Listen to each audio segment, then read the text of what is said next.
Obraz vznikol v štýle abstraktného realizmu. Aštari vytvára spodnú vrstvu liatou akrylovou farbou, nespútaným tokom emócií, ktorý sa rozlieva a pulzuje vlastným rytmom.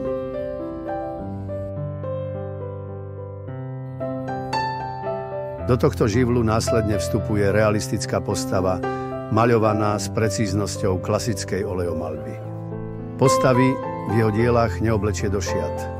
Oblieka ich do samotného obrazu, do farieb, štruktúr a živlov, ktoré sa stávajú ich telom.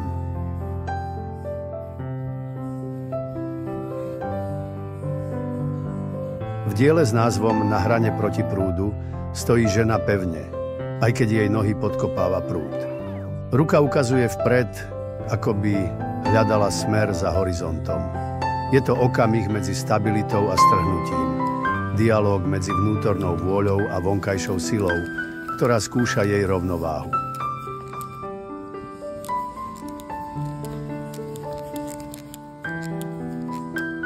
Týmto spôsobom sa spájajú dva svety.